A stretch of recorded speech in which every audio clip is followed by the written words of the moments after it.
Hej, i den här filmen vill jag gå igenom lektion 07 där vi ska titta på radio eller instruktioner eller kommando som finns in i radio, hur de fungerar. Vi kan börja så här. Vi trycker in i radio. Då ser vi det finns många instruktioner. Vi ska inte gå igenom alla de här instruktionerna, men vi ska välja några bara just nu i den här lektionen. Vi kan börja så här. Om jag går in i grundläggande, sen tar jag fram vid start, det här blocket som är vid start. Sen in vid start kommer jag att ställa in radio till en grupp.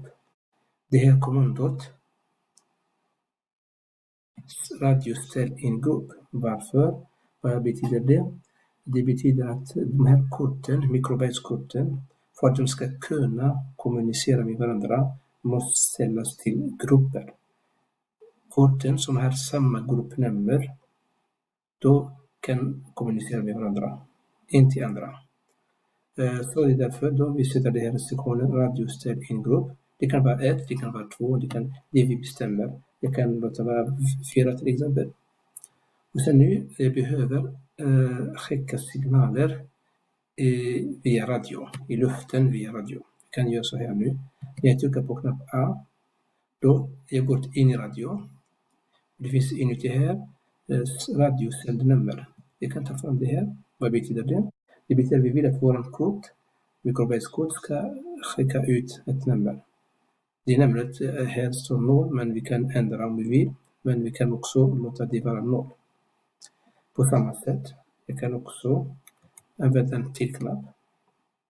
När jag trycker på en knapp till exempel det här knapp B, det här knapp B och det här är knapp A. Och vad händer när jag trycker på knapp E? Jag vill att det ska skicka ut radiosändnummer en till siffra, till exempel 1. Nu när vi trycker på A, det skickas ut 0. När vi trycker på B, det skickas ut 1. Så nu det skickas ut i luften. Nu vi ska titta på hur ska vi ta emot dem. Om vi går in i radio, vi behöver en mottagare. Just de här är som till exempel sändare. Och sen vi behöver programmera mottagaren. Det är därför vi ska ta fram det här. Radio mottages received stream. Det betyder om det är en text som vi skickar ut, vi ska använda det. Eftersom vi har skickat ut siffror, vi ska använda det här när radio mottages received number.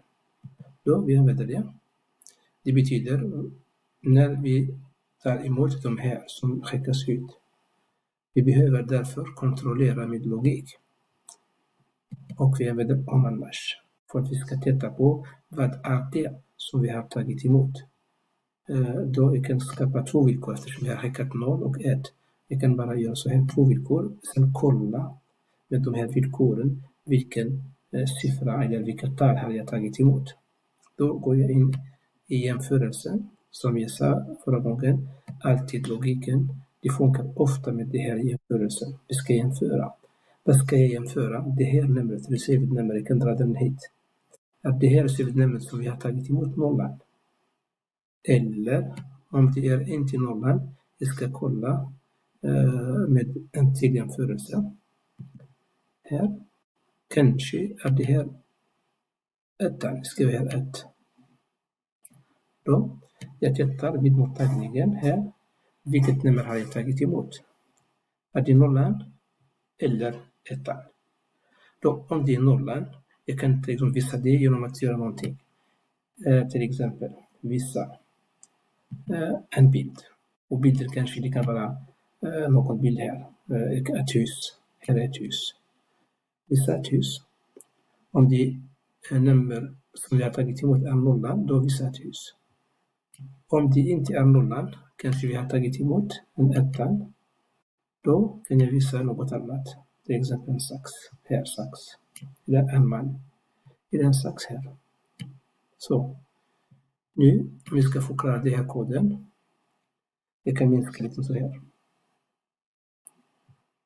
Så nu vi ser hela koden. Om vi ska testa det här på kortet, vi ska kolla nu. När vi ska skicka, när vi trycker på A, vi skickar nollan. Då det dyker upp direkt 2 kort som kommunicerar med varandra. När vi skickar nollan, då visar sig ett hus. Då det här kortet har tagit emot nollan, då det visar sig ett hus. Exakt som i koden. Om vi ska trycka på B, det betyder att vi skickar en ettan i luften. Då visar det en sax som det programmeras i koden. Så nu har vi kollat på hur man kan skicka ut signaler via radio. Vi har skickat ut signaler i form av siffror, men också man kan skicka, om man vill, signaler i form av texter. Det är bara allt finns här in i det här rutan som kallas för radio. Det är allt för idag. Tack för idag. Vi ses nästa gång. Hej då.